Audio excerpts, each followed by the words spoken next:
It is said that long ago, on a quiet stretch of shoreline, where the fog did not lift, there lived a woman. No one could say for certain exactly when she arrived, only that one season she was not there, and the next she was. The villagers spoke rarely of her.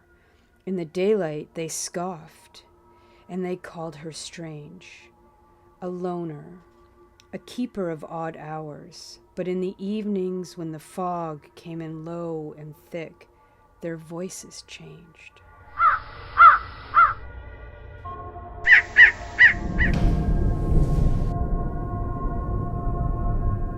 It's been said throughout the ages that the shoreline has always taken, but from time to time it would return something as well.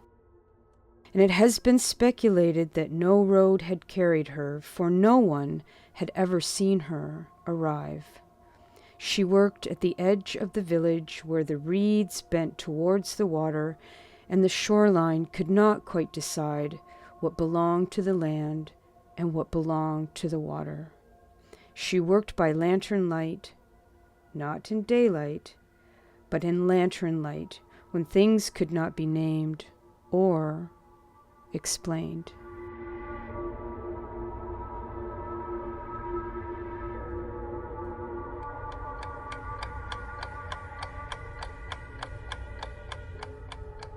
But in that hour, that dark, hazy hour, when shape soften and certainty loses its grip, there are places where fog is only fog, but the people who live along this shoreline know better. This fog consumed and claimed.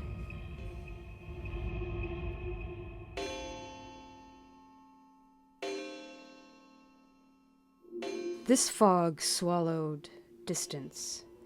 It carried sound where sound did not belong. It could make a person turn their head, feeling as if being called, then waiting, only to find no one was there.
This fog unsettled the village. Something had shifted. This fog was different, not visibly, but in the way a room feels different after someone has left it. A presence that can be felt, but not seen. The villagers carried this force with them, though none of them can say what it was, but it was interfering. Words were misunderstood. Old arguments resurfaced. Doors closed harder than they should. And in this thickening unease, many thoughts drifted back to the old crone on the shoreline, though no one had dared to speak to her.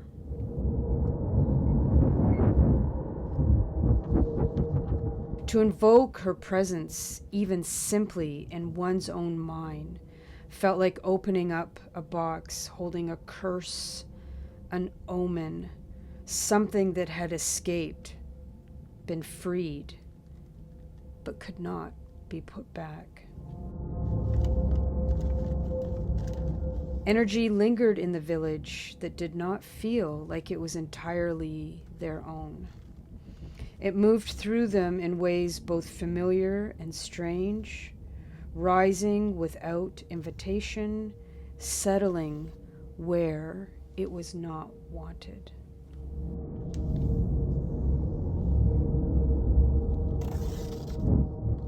Each evening, as the village turned inward, behind closed curtains, trying to ignore the relentless and irritable energy that her seemingly lantern had lit.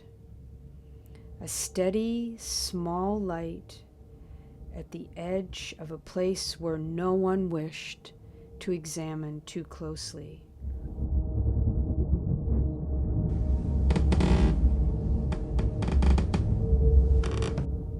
Her hands were quiet, her movements deliberate, picking, folding, binding, stitching, as though the work required patience, but patience alone would not be enough.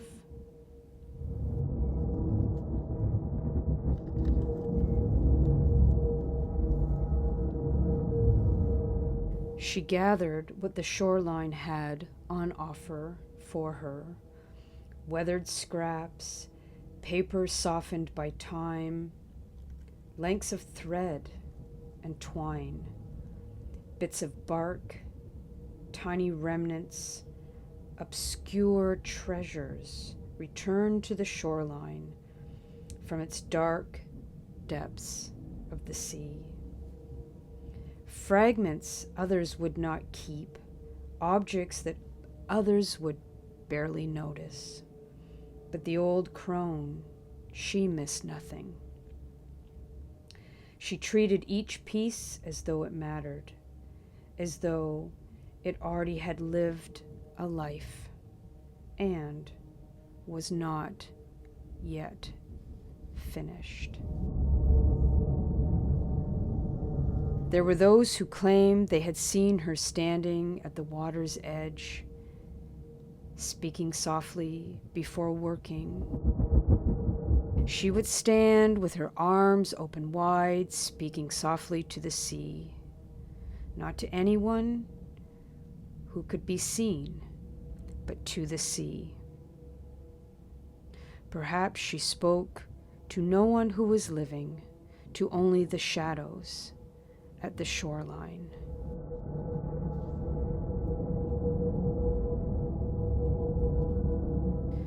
There are sacred spaces where the veil thins, where what has been and what remains do not always stand so far apart from each other. The shoreline is such a place. Ancient people knew it. The old wise ones know this place, this shoreline. This knowing does not come from words, but from instinct, which is passed down through generation to generation. And the villagers know this instinctually in the way they avoid certain paths and the lowering their voices when mentioning certain names. They know that the shoreline listens. And as though the land itself was also listening, someone in some realm is also listening.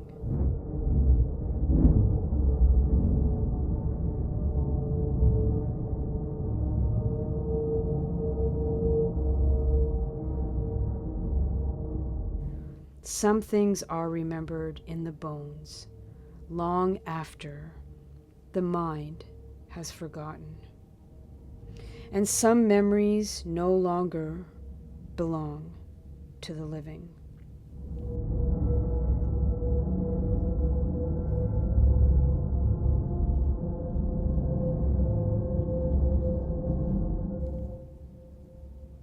Secretly, the villagers left small offerings at the edge of their land. They whispered prayers as they walked along certain darkened paths. They repeated incantations for protection. And they asked the angels to bless their families and friends. And at night, they carefully eyed the light at the shoreline, wanting to see, but not wanting to know.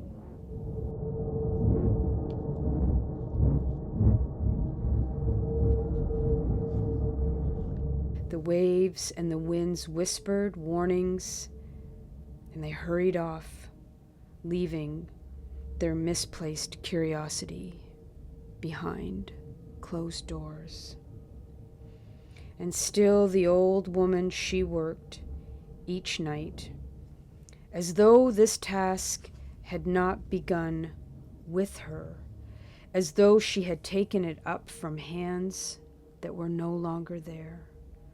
Night after night, she carried the tradition. She sat in the fog, and she built. She worked at a tiny table covered with scattered sacred tools. The lantern flickered, her hands moved in silence. Each stitch pulled tight, as though it held something more than paper together. Each fold pressed flat, as though it kept something from slipping loose and falling to the ground. Each binding made with care. The thread held the energy together. And when the storms came and the villagers barred their doors, they said the wind carried voices, that the shoreline shifted in the dark, that nothing built there would remain by morning. But her lantern did not go out. Through wind, through rain, through the kind of night that unsettles even the most certain heart, it burned, small, steady, unwavering.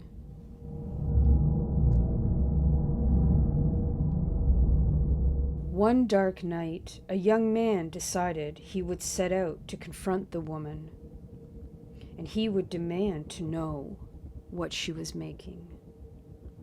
He was the kind of young man who laughed too loudly at his own daring, for he was ambitious and bold, but he too feared the unseen forces of the old woman more than he feared the ghosts who walked the shoreline near her. He crossed the reeds at dusk while others watched from their windows. He meant to mock her, to force her to explain. He would demand answers and insist that she leave the villagers in peace. He would instruct her to gather her light, her tools, and return from whatever underworld she had come from. His mission was to break whatever force held her together. His words were fixed in his mind, and his mouth was dry with anticipation. But as he drew near, he saw her hands, and he was immediately transfixed by the power and steady work of her hands. Her spell took hold, and he stood paralyzed as he watched her hands. Her hands were worn, stained with ink and wax and earth, scarred with the etching of time and lessons learned. Her hands were cracked and blistered, slightly disfigured, twisted by repetition that holds the ancient knowledge of the old ways, the wisdom of her ancestors and their ancestors before them were deeply rooted in her hands. Her almost skeletal hands had worked and created with the knowledge of 1,000 or more ancestors and elders. She worked slowly but tenderly, and was something the young man had to strain to see. Not something monstrous, but something careful. He was surprised and confused. She folded, she bound, and she held together with an energy that felt unearthly. Finally, he asked her ever so softly, "What is it for?" She looked up at him carefully and with intent, but only once, and only long enough for him to see her eyes. And as she looked deep into his soul, he understood that her eyes were not empty, despite being cloudy and haunting. They were the eyes of someone who had seen what others dare not speak of. Her eyes held no pain, but simply held the burden of knowing. And in that moment, he understood something he could not later explain. He understood that not all stories can be or should be told. That sometimes the human condition cannot translate into other realms. Secrets of both truths and lies are often best left with the dead.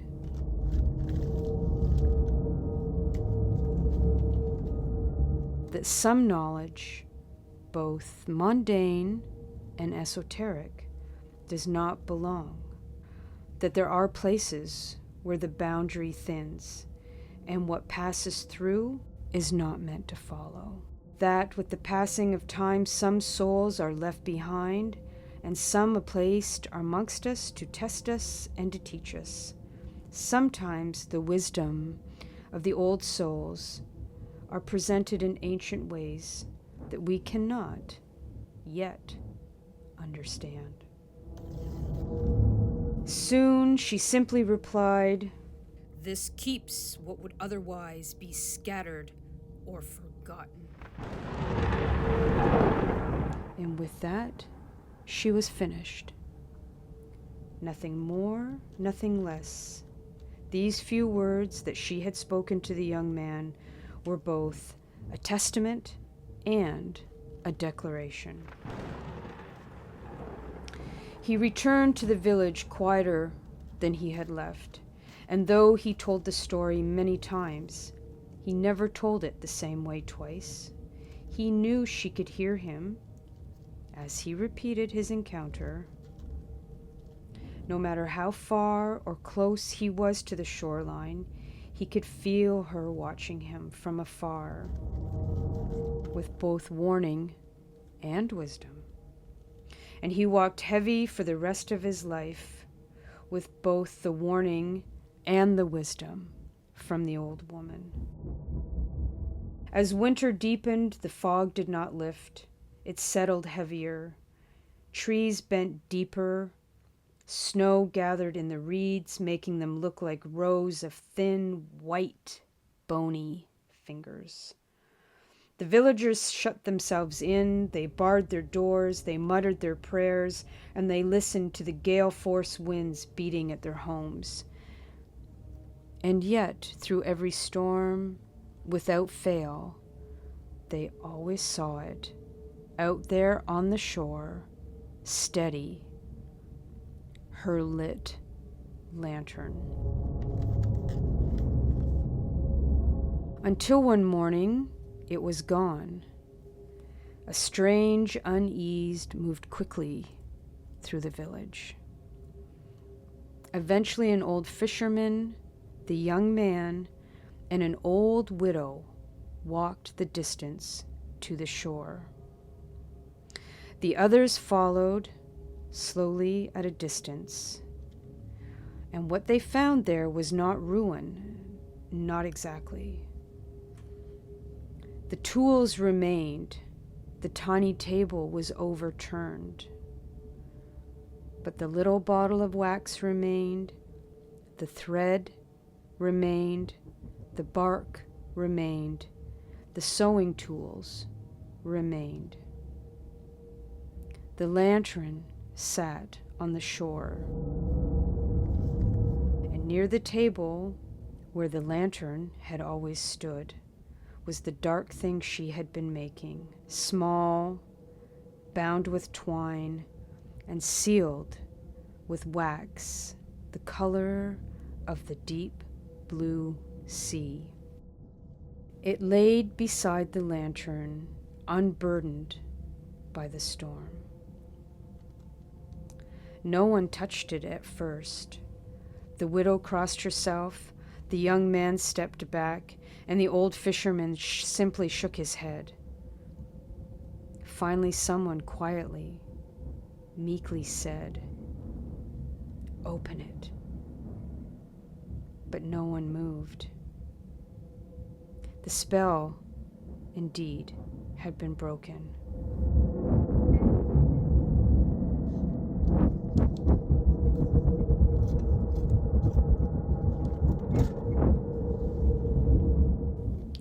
With nervous hands, the old widow reached the wee bundle of paper and treasures. Her hands trembled as she struggled to untie the twine. She very carefully opened the old, worn leather cover, and inside were pages, old, tattered pages. There was a flap on the left and a hidden pocket nearly beyond notice to the right. A small stitched gathering of papers nestled tightly against each other were accompanied by an old envelope. And as the old widow looked through the book, she noticed the other pages worn at the edges as though they had been turned and thumbed by ancestors and entities from which time had forgotten.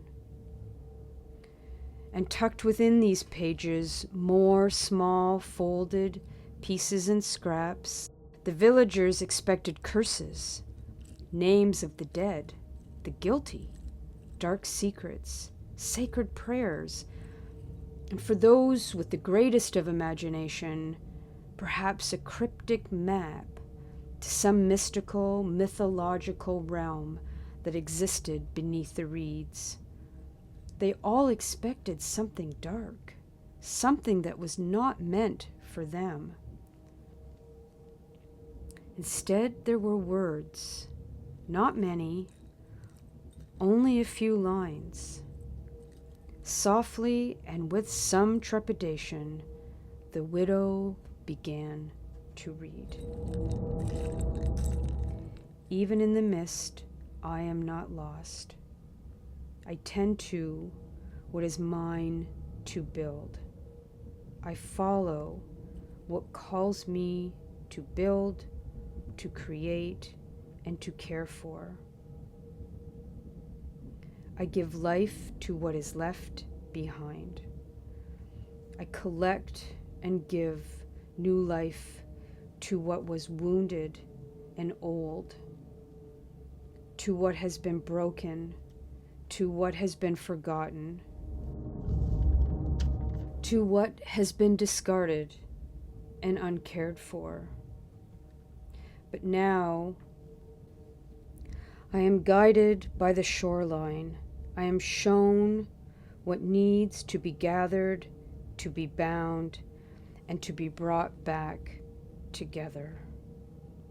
The lantern sees, it knows what needs to be collected.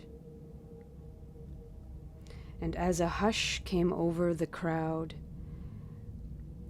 and the old widow turns another page, from the smallest hidden pocket, a final piece of parched paper floats silently to the floor. And on it is written, "This is for the forgotten ones, for the restless ones."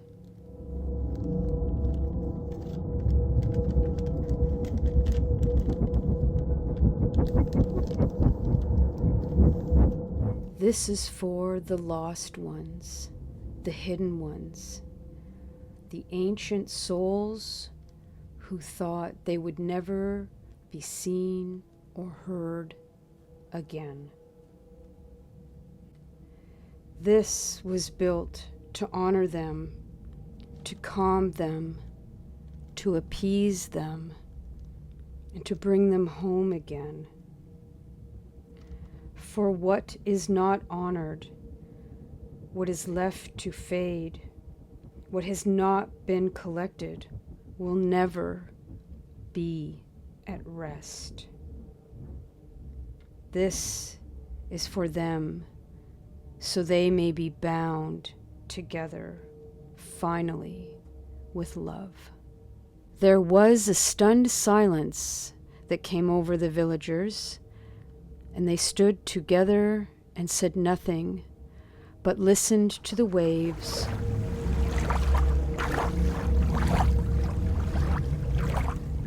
rolling softly along the shoreline. This was not what they expected. This is not what they anticipated. And after a period of time, as the old widow put the book down on the tiny table, a woman came forward, wiped her eyes, and said, "All these years, the old woman was keeping us safe. She was protecting the shoreline from ghosts and who knows what else. She was keeping these souls from being lost.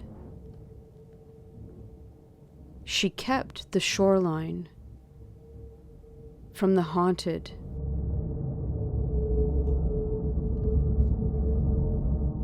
From those who had nowhere to go." No one asked what she meant, because something in them understood. They understood enough to know that the woman had not built just for herself, but for the village and what had existed on the shoreline. The careful workings from the old woman had not been a simple human pursuit.